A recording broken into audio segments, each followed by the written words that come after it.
Vishwavani TV ಸ್ಪೆಷಲ್ಗೆ ಸ್ವಾಗತ. ನಾನು ಚಿದಾನಂದ್ ರುದ್ರಾಪುರ್ಮಠ್. ರಣವೀರ್ ಸಿಂಗ್ ನಟನೆಯ ದುರಂಧರ್ ಸಿನಿಮಾ ಬಾಕ್ಸ್ ಆಫೀಸ್ನಲ್ಲಿ ಧೂಳೆಬ್ಬಿಸುತ್ತಿದೆ. ಈಗಾಗಲೇ ಈ ಚಿತ್ರ ವಿಶ್ವದಾದ್ಯಂತ 500 ಕೋಟಿ ರೂಪಾಯಿ ಗಳಿಕೆ ಕಂಡಿದೆ. ಅಂತ ಹಾಗೆ ಚಿತ್ರತಂಡ ಹೇಳಿಕೊಂಡಿರೋ ಪ್ರಕಾರ ಇದು ನೈಜ ಘಟನೆಗಳನ್ನಾಧರಿಸಿದ ಕಾಲ್ಪನಿಕ ಸಿನಿಮಾ ಎಂದು. ಆದರೆ ಇದು ಭಾರತೀಯ ಸೇನೆಯ ವೀರ ಯೋಧ ಮೇಜರ್ ಮೋಹಿತ್ ಶರ್ಮಾ ಅವರ ಬದುಕನ್ನಾಧರಿಸಿದ ಸಿನಿಮಾ. ಮೋಹಿತ್ ಪಾತ್ರವನ್ನೇ ಇಲ್ಲಿ ರಣವೀರ್ ಸಿಂಗ್ ಮಾಡಿದ್ದಾರೆ ಎಂಬ ಮಾತು ಕೂಡ ಇದೆ. ಈಗ ಎಲ್ಲರ ಮುಂದಿರುವ ಪ್ರಶ್ನೆ ಒಂದೇ, ಯಾರು ಈ ಮೋಹಿತ್ ಶರ್ಮಾ ಎನ್ನುವುದು? ಮೇಜರ್ ಮೋಹಿತ್ ಶರ್ಮಾ ಯಾರು ಗೊತ್ತಾ? ಹೌದು, ದುರಂಧರ್ ಸಿನಿಮಾ ಟ್ರೆಂಡಿಂಗ್ ಆಗುತ್ತಿದ್ದಂತೆ ಮೇಜರ್ ಮೋಹಿತ್ ಶರ್ಮಾ ಅವರ ಹೆಸರು ಚಾಲ್ತಿಯಲ್ಲಿದೆ. ಇವರು ಭಾರತೀಯ ಸೇನೆಯಲ್ಲಿ ಅಪ್ರತಿಮ ಸಾಧನೆಗೈದ ವೀರ ಸೇನಾನಿ, ಮಹಾಸಾಹಸಿ. ಇವರು ಹುತಾತ್ಮರಾಗಿ 16 ವರ್ಷಗಳಾಗಿವೆ. ಇದೀಗ ದುರಂಧರ್ ಸಿನಿಮಾದಿಂದಾಗಿ ಮೋಹಿತ್ ಶರ್ಮಾ ಮತ್ತೆ ಎಲ್ಲರಿಗೂ ನೆನಪಾಗಿದ್ದಾರೆ. ಅಷ್ಟಕ್ಕೂ ಈ ಮೋಹಿತ್ ಶರ್ಮಾ ಅವರ ಕತೆ ಏನು ಅಂತೀರಾ? ಮುಂದೆ ನೋಡಿ ಗೊತ್ತಾಗುತ್ತೆ.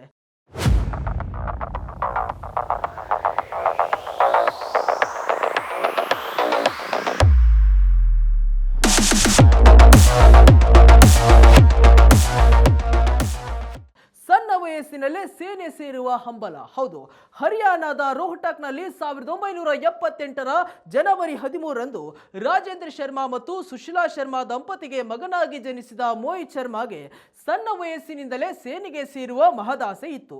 ದೇಶ ಸೇವೆಯೇ ಅವರ ಮುಖ್ಯ ಗುರಿಯಾಗಿತ್ತು. ಮನೆಯವರ ಪಾಲಿಗೆ ಪ್ರೀತಿಯ ಚಿಂಟುವಾಗಿದ್ದ ಮೋಹಿತ್ ಸಂಗೀತ ಪ್ರೇಮಿಯೂ ಕೂಡ ಆಗಿದ್ರು. ಗಿಟಾರ, ಮೌತ್ ಆರ್ಗಾನ್ ಮತ್ತು ಸಿಂಥಸೈಜರ್ ಅನ್ನ ಕೂಡ ಖುಷಿಯಿಂದ ಸರಾಗವಾಗಿ ನುಡಿಸ್ತಾ ಇದ್ರು. ಗಾಜಿಯಾಬಾದ್ನಲ್ಲಿ ಶಿಕ್ಷಣ ಪಡೆದ ಮೋಹಿತ್ 1995ರಲ್ಲಿ ಮಹಾರಾಷ್ಟ್ರದಲ್ಲಿನ ಎಂಜಿನಿಯರಿಂಗ್ ಕಾಲೇಜೊಂದಕ್ಕೆ ಪ್ರವೇಶವನ್ನ ಪಡೆದರು. ಓದಿನಲ್ಲಿ ಮುಂದಿದ್ದ ಅವರಿಗೆ ಆಗಲೇ ತಮ್ಮ ಮುಂದಿನ ಗುರಿ ಉದ್ದೇಶಗಳ ಕಡೆಗೆ ಸ್ಪಷ್ಟತೆ ಸಿಕ್ಕಿತ್ತು.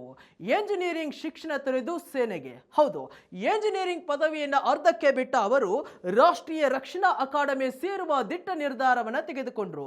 NDA ತರಬೇತಿಯನ್ನು ಪೂರ್ಣಗೊಳಿಸಿದ ನಂತರ ಅವರು ಡಿಸೆಂಬರ್ 1998ರಲ್ಲಿ 50ನೇ ಬ್ಯಾಚ್ನ ಅಧಿಕಾರಿಯಾಗಿ ಸೇನೆಗೆ ನಿಯೋಜಿಸಲ್ಪಟ್ಟರು. ಬಿಹಾರಿನ ಲೆಫ್ಟಿನೆಂಟ್ ಕರ್ನಲ್ನ ಫೀಲ್ಡ್ ರೆಜಿಮೆಂಟ್ಗೆ ಸೇರಿದರು. 1999ರ ಡಿಸೆಂಬರ್ 11ರಂದು ಭಾರತೀಯ ಮಿಲಿಟರಿ ಅಕಾಡೆಮಿಯಿಂದ ಪದವಿಯನ್ನು ಕೂಡ ಪಡ್ಕೊಂಡ್ರು. ಅಲ್ಲಿಂದ ಅವರ ಸೇನಾ ಬದುಕು ಆರಂಭವಾಯಿತು. 38 ರಾಷ್ಟ್ರೀಯ ರೈಫಲ್ಸ್ನೊಂದಿಗೆ ಕಾಶ್ಮೀರದಲ್ಲಿ ಉಗ್ರ ನಿಗ್ರಹ ಕಾರ್ಯಾಚರಣೆಗಳಲ್ಲಿಯ ಸೇವೆಯನ್ನು ಕೂಡ ಸಲ್ಲಿಸಿದ್ರು. ಮೋಹಿತ್ ಅವರ ಅಸಾಧಾರಣ ಸೇವೆಗಾಗಿ ಸೇನಾ ಮುಖ್ಯಸ್ಥ ಪ್ರಶಂಸನಾ ಪತ್ರವನ್ನು ಕೂಡ ನೀಡಲಾಯಿತು. ಉಗ್ರನ ವೇಷದಲ್ಲಿ ಮೋಹಿತ್ ಕಾರ್ಯಾಚರಣೆ. ಹೌದು, ಉಗ್ರರ ಹುಟ್ಟಡಗಿಸಲು ಪಣತೊಟ್ಟ ಒಂದು ದೊಡ್ಡ ಆಪರೇಷನ್ಗೆ ಜಾಯ್ನ್ ಆದ್ರು. ಜಮ್ಮು ಮತ್ತು ಕಾಶ್ಮೀರದಲ್ಲಿ ಭಯೋತ್ಪಾದಕ ವಿರೋಧಿ ಕಾರ್ಯಾಚರಣೆಗಳಲ್ಲಿ ಸಕ್ರಿಯವಾಗಿ ಭಾಗವಹಿಸಿದ್ರು. ಈ ಸಮಯದಲ್ಲಿ ಹಿಜ್ಬುಲ್ ಮುಜಾಹಿದ್ದೀನ್ ಸಂಘಟನೆಯೊಳಗೆ ಸೇರಿಕೊಂಡ ಅವರು ತಮ್ಮ ಹೆಸರನ್ನ ಇಫ್ತಿಕರ್ ಭಟ್ ಎಂದು ಬದಲಾಯಿಸಿಕೊಂಡ್ರು. ಉಗ್ರ ಸಂಘಟನೆಯ ಪ್ರಮುಖರು ಒಡ್ಡಿದ ಎಲ್ಲ ಪರೀಕ್ಷೆಗಳನ್ನ ಗೆದ್ದು ಅವರಿಗೆ ಯಾಮಾರಿಸಿದ್ರು. ಶುದ್ಧ ಕಾಶ್ಮೀರಿ ಭಾಷೆ ಮಾತನಾಡಲು ಕಲಿತರು. ತಮ್ಮ ಸಹೋದರನನ್ನ ಭಾರತೀಯ ಸೈನಿಕರು ಕೊಂದಿದ್ದಾರೆ, ಅವರ ವಿರುದ್ಧ ಸೇಡು ತೀರಿಸಿಕೊಳ್ಳುತ್ತೇನೆ ಎಂದು ಸುಳ್ಳು ಹೇಳಿ ನಂಬಿಸಿದ್ರು.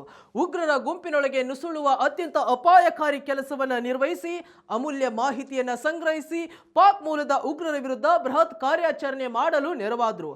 ಈ ಸಾಹಸಕ್ಕಾಗಿ ಅವರಿಗೆ ಸೇನಾ ಪದಕ ನೀಡಿ ಗೌರವಿಸಲಾಯಿತು. 2009ರಲ್ಲಿ ವೀರಮರಣ. ಹೌದು, 2009ರ ಮಾರ್ಚ್ 21ರಂದು ಜಮ್ಮು ಮತ್ತು ಕಾಶ್ಮೀರದ ಕುಪ್ವಾರ ಜಿಲ್ಲೆಯ ಹಪ್ರೂಡ ಅರಣ್ಯದಲ್ಲಿ ಭಯೋತ್ಪಾದಕರ ವಿರುದ್ಧದ ಶೋಧ ಮತ್ತು ನಾಶ ಕಾರ್ಯಾಚರಣೆಯನ್ನ ಮೋಹಿತ್ ಅವರು ಮುನ್ನಡೆಸ್ತಾ ಇದ್ರು.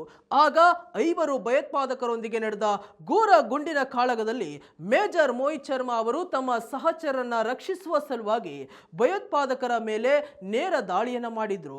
ಅವರು 2 ಉಗ್ರರನ್ನ ಹೊಡೆದುರುಳಿಸಿದ್ರು. ಆದರೆ ಈ ಪ್ರಕ್ರಿಯೆಯಲ್ಲಿ ತೀವ್ರವಾಗಿ ಗಾಯಗೊಂಡ ಅವರು ವೀರ ಮರಣವನ್ನಪ್ಪಿದ್ರು. ದೇಶಕ್ಕಾಗಿ ಅವರು ತೋರಿದ ಅಪ್ರತಿಮ ಶೌರ್ಯ, ನಾಯಕತ್ವ ಮತ್ತು ಸ್ವಾರ್ಥರಹಿತ ತ್ಯಾಗಕ್ಕಾಗಿ ಅವರಿಗೆ ಮರಣೋತ್ತರವಾಗಿ ಭಾರತದ ಅತ್ಯುನ್ನತ ಶೌರ್ಯ ಪ್ರಶಸ್ತಿಯಾದ ಅಶೋಕ ಚಕ್ರ ನೀಡಿ ಗೌರವಿಸಲಾಯಿತು. ಶುರುವಾಗಿದೆ ವಿವಾದ. ಹೌದು, ಈ ವೀರ ಸಾಹಸಿಯ ಬದುಕನ್ನ ಇಟ್ಟುಕೊಂಡು ದುರಂಧರ್ ಸಿನಿಮಾ ಮಾಡಲಾಗಿದೆ ಎಂಬ ಮಾತು ಕೇಳಿ ಬಂದಿದೆ. ಸ್ವತಃ ಮೋಹಿತ್ ಶರ್ಮಾ ಕುಟುಂಬದವರು ಕೋರ್ಟ್ ಮೆಟ್ಟಿಲು ಏರಿದ್ದಾರೆ. ದುರಂಧರ್ ಸಿನಿಮಾವನ್ನ ಮಾಡುವುದಕ್ಕಾಗಿ ಮೇಜರ್ ಮೋಹಿತ್ ಶರ್ಮಾ ಅವರ ಕುಟುಂಬದವರ ಬಳಿ ಅನುಮತಿ ಪಡೆದುಕೊಂಡಿಲ್ಲ. ಇದರಿಂದಾಗಿ ಅವರ ಬಗ್ಗೆ ಸಿನಿಮಾದ ಮೂಲಕ ತಪ್ಪು ಮಾಹಿತಿ ಹರಡುವ ಸಾಧ್ಯತೆ ಇರುತ್ತದೆ. ಆದ್ದರಿಂದ ಕುಟುಂಬದವರು ಚಿತ್ರತಂಡದ ವಿರುದ್ಧ ಆಕ್ಷೇಪ ಎನ್ನಲಾಗಿದೆ. ಅನುಮತಿ ಇಲ್ಲದೆ ಸಿನಿಮಾ ಮಾಡಿದ್ರೆ ಸತ್ಯಾಸತ್ಯತೆ ಕಾಪಾಡಿಕೊಳ್ಳಲಾಗುವುದಿಲ್ಲ. ಇದರಿಂದಾಗಿ ಅವರ ಪಾತ್ರ ಮತ್ತು ತ್ಯಾಗವನ್ನ ತಪ್ಪಾಗಿ ಅಥವಾ ಅತಿರಂಜಿತವಾಗಿ ತೋರಿಸುವ ಸಾಧ್ಯತೆ ಇರುತ್ತಿದೆ ಎಂಬುದು ಕುಟುಂಬದವರ ಕಳವಳ. ಸೌದಿ ದೇಶಗಳಲ್ಲಿ ಬ್ಯಾನ್ ಆಗಿದೆ ದುರಂಧರ್. ಹೌದು, ದುರಂಧರ್ ಸಿನಿಮಾವನ್ನ Bahrain, Kuwait, Oman, Qatar, Saudi Arabia, UAE ಸೇರಿದಂತೆ 6 ದೇಶಗಳಲ್ಲಿ ಬ್ಯಾನ್ ಮಾಡಲಾಗಿದೆ. ಯಾವ ಸಿನಿಮಾದಲ್ಲಿ ಪಾಕಿಸ್ತಾನ ವಿರೋಧಿ ಅಂಶ ಇರುತ್ತದೋ ಅಂತಹ ಸಿನಿಮಾಗಳು ಈ ದೇಶಗಳಲ್ಲಿ ರಿಲೀಸ್ ಆಗೋದಿಲ್ಲ. ಹಾಗಾಗಿ ದುರಂಧರ್ ಈ ದೇಶಗಳಲ್ಲಿ ರಿಲೀಸ್ ಆಗೋದಿಲ್ಲ. ಈ ಹಿಂದೆ sky force, fighter, article 370, tiger 3 ಚಿತ್ರಗಳನ್ನ ಕೂಡ ಈ ದೇಶಗಳಲ್ಲಿ ನಿಷೇಧ ಮಾಡಲಾಗಿತ್ತು. ಅಸಲಿಗೆ ಈ ದೇಶಗಳಲ್ಲಿ ತಮ್ಮ ಸಿನಿಮಾವನ್ನ ರಿಲೀಸ್ ಮಾಡಲು ದುರಂಧರ್ ತಂಡವು ಸಾಕಷ್ಟು ಪ್ರಯತ್ನವನ್ನ ಕೂಡ ಮಾಡಿತ್ತು. ಆದರೆ ಅದು ಸಾಧ್ಯವಾಗಲಿಲ್ಲ. ಅಲ್ಲಿನ ಸೆನ್ಸಾರ್ ಮಂಡಳಿ ಅದಕ್ಕೆ ಒಪ್ಪಿಗೆ ನೀಡಲಿಲ್ಲ. ಕೆಲವು ಮುಸ್ಲಿಂ ದೇಶಗಳಲ್ಲಿ ಈ ಸಿನಿಮಾ ಬ್ಯಾನ್ ಆದ್ರೇನಂತೆ. ಭಾರತೀಯ ವೀರ ಯೋಧನ ಕುರಿತಾದ ಈ ಸಿನಿಮಾ ಜಗತ್ತಿನಾದ್ಯಂತ ಸೂಪರ್ ಹಿಟ್ ಆಗಿದೆ. ಭಾರತೀಯರೆಲ್ಲರೂ ಹೆಮ್ಮೆಯಿಂದ ನೋಡಬೇಕಾದ ಸಿನಿಮಾ ಇದಾಗಿದೆ. ವೀಕ್ಷಕರೇ, ಇದಾಗಿತ್ತು ಇವತ್ತಿನ ಸ್ಪೆಷಲ್ ಸ್ಟೋರಿ.